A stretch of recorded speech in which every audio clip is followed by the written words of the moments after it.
Once upon a time, in a faraway land, there lived a poor woodcutter named Alibaba. Alibaba had a younger brother named Kasim. Kasim was a kind-hearted young man, but he was also a bit of a fool. One day, Kasim was cutting wood in the forest when he came across a strange cave.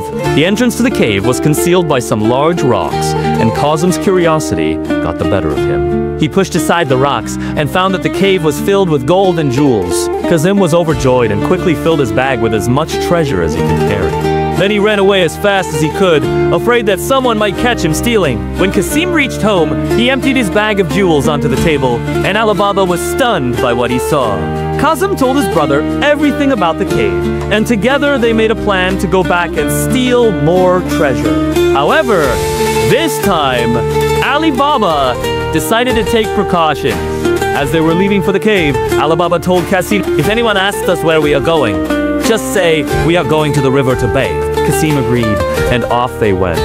On their way to the cave, they met an old woman who asked them where they were headed. Kasim, remembering what Alibaba had told him, replied, "We are on our way to the river to bathe." The woman smiled and said, "It sounds like a lovely plan. But if you're going to bathe, why have you brought all that wood with you?"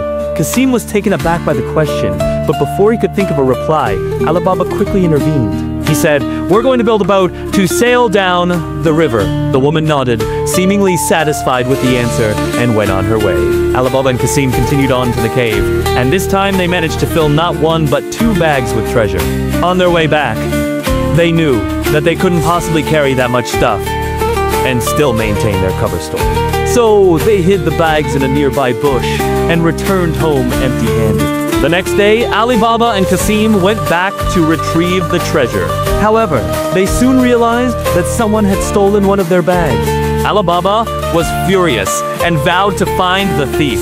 He took the remaining bag of treasure and went out into the city, where he hired 40 men to help him in his search. Together, they searched high and low, but they couldn't find the thief or the stolen treasure. Just when Alibaba was about to give up hope, one of his men approached him and said, "Master, I think I know where the thief has hidden the treasure." The man led Alibaba to a nearby mountain, and sure enough, they found a hole that had been dug out from inside the mountain. Alibaba and his 40 men entered the hole and found the stolen treasure. They also found the thief, who turned out to be none other than Kasim. In a fit of rage, Alibaba and his men beat Kasim up and took him back to the city.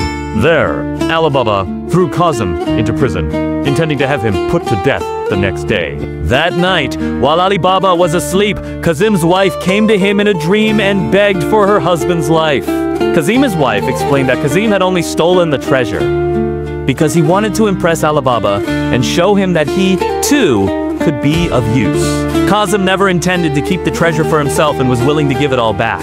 Moved by this, Alibaba forgave his brother, and the 2 brothers retrieved the rest of the treasure from the mountain. From then on, Alibaba and his 40 men became the wealthiest people in the city. Alibaba shared his wealth with everyone, and he and his brother lived happily ever after. The end. Now, let's think about the story. What was the main problem in the story? It was that Kasim stole some treasure that didn't belong to him. What lesson do you think the author is trying to teach us through this story? It is that stealing is wrong. Stealing is wrong.